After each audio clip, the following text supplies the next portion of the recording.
Hey friends, Wayne over here at the Ram Man. Well, the Ram Man. There's some helpful information for you that may save you some money, may save you some time, and may save you some grief. That's what my old man used to say. So, we've had a lot of calls lately on these A-body conversion rotors. I'm kind of surprised because, hell, here it is, March the 1st, 2023. So, we got some rotors that are getting ready to go out. So, the A-bodies. A-bodies, the disc brakes were offered very, very late in '66. And of course, all those early cars of the late 60s and the very early 70s, even though you don't know it and you think that I'm lying to you, they were all two-piece rotors, kind of like today. The hub and the rotor disc are separate. So, if you bang them studs out, these two will separate. The hub and the rotor are separate. So, and of course, these cars came with this little bitty 4-inch pattern, 7/16 20 stud, and basically the only wheels that are left today is the original Steelies, dog dish caps. I understand that Krager still actually makes one, and Year One has the rally wheel copies. As far as I know, that is the only 3 wheels in the world that'll fit these original 4-inch patterns. So, like I said, this is over 10, 12, 13 years ago. This is way back. So, Kelsey Hayes system. So, a lot of people want to get rid of that 4-inch pattern, get them some badass wheels. Once you go to a 4.5-inch pattern, which is standard for Mopars and a bunch of other cars, then you have 10,000 wheels to pick from for your Mopar. And, of course, it's a little bit of work, but we've been doing it a long time. The average guy probably cannot do this, but the Mustangs of the same era, basically 66 and 67, also ran a Kelsey Hayes setup with the rotor and those Kelsey Hayes little calipers. These right here, these fixed calipers. This is what SSBC copy. They don't have any clamping force. They got little bitty pistons in there. So what do we have to do to convert one of these out of the box, a Mustang rotor, to a Mopar rotor? Number one, we have to cut it down to 11 inches because the Mustang is about 11 1/4 and it won't clear the caliper. It sits down very close, as I'll show you in a minute. So we got to chuck it up in the lathe, and so we have to cut it down 1/4 inch. We have to, the inner race, we have to move it in approximately 1/4 inch, 270. It varies in there. And then we have to cut 100 off the lip for the seal because it moves back against the spindle in our procedure. And then the fourth procedure that we do is we trim the casting bumps off because they will, if you don't, they will rub the caliper boots right here, the little dust boots. So, we take these Mustang rotors out of the box, and then we have to machine them. 4 separate procedures. So, that's how we get a rotor with a bigger pattern. So, it ain't something you're going to do on the weekend with your grinder and your buddies and a 12-pack. It ain't going to happen. And you need to be dead on. And of course, we check them all to make sure that they center up, because you don't have a whole lot of room on these 8-bodies. You just don't have a whole lot of room. And I'm getting ready to show you. So, of course, like a standard Mopar, you got your A6 bearing.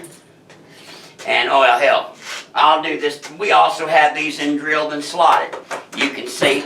So, these are getting ready to go to a client, and these drilled and slotted are getting ready to go to a client. So, I'll go ahead and test fit these. So, we'll drop it on here.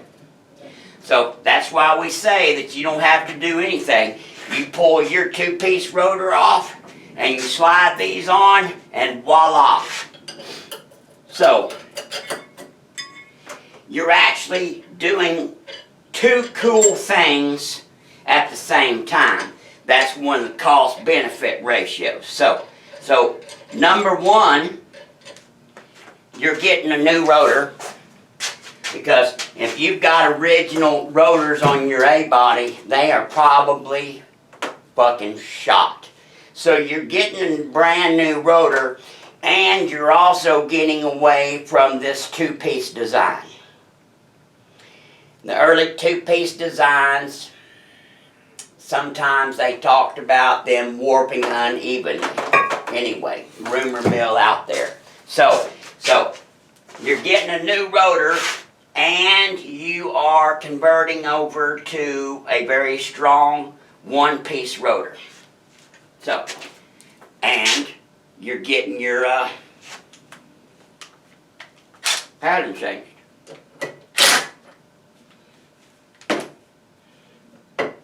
So, we'll make sure that he's snug on there. He seems to be pretty snug. So, we've got our motor, rotor mounted.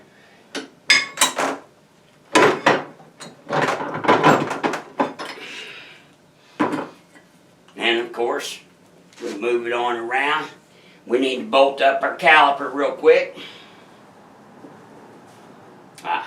We'll do it like that so you can see it.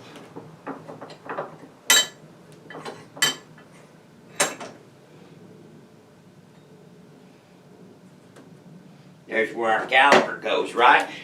And of course, these A-body caliper bolts are very, very special. They have those shoulders on there that just barely fit with these special washers. We get people that have lost these bolts. I tell you what, A-body factory caliper bolts are worth their weight. Well, I won't say gold, but at least silver for sure. Are you with me? So,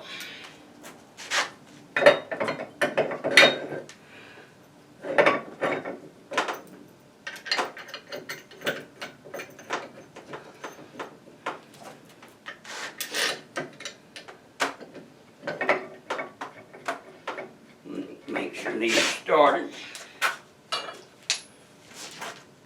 Being lazy, using power tools today. Normally I wouldn't, but we'll try to expedite things for you guys. Okay, we have already changed the rotor. And of course, for you guys that don't know, so on these A-bodies, those little retaining clips come out of the back here, and you get to slide your pads right in from the top. That's one of the neat things about it. So, if you look right here, this is what I mean by being spot on.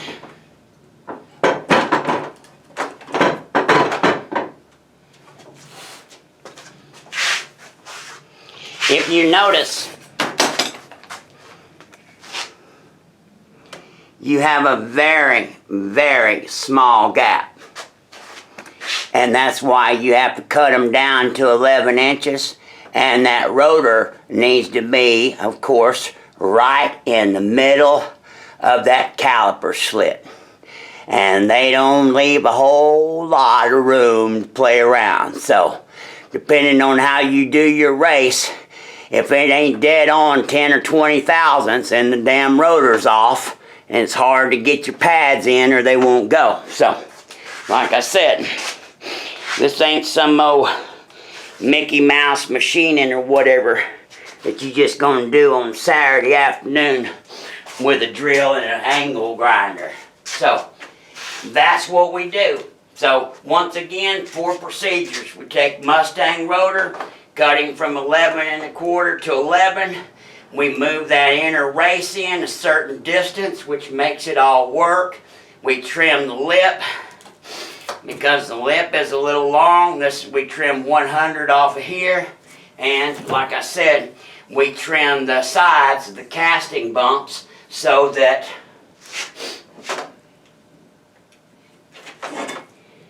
they don't rub.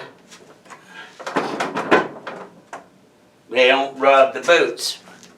Let me see if I can get you a good picture.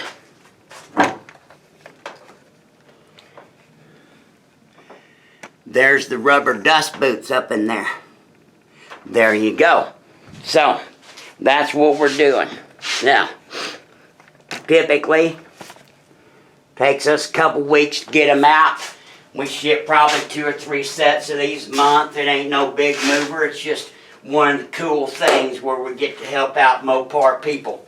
Typically, a brand new set is about $3.95 shipped to the door in the big pattern, and the drilled and slotted are like $4.50 shipped to the door. So that's what we do, friends. That is your A-body rotor class, late 66 all the way through 72 and some early 73s. They were just using them up, and then of course everything was redesigned in 73.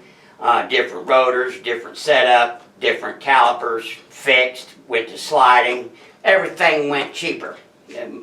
All of the big 3 were trying to save money. That was the big old crunch and the oil embargo, and of course you guys know your early 70 history. So there you go. So if you need some A-body rotors, you got a 4.5-inch bolt pattern.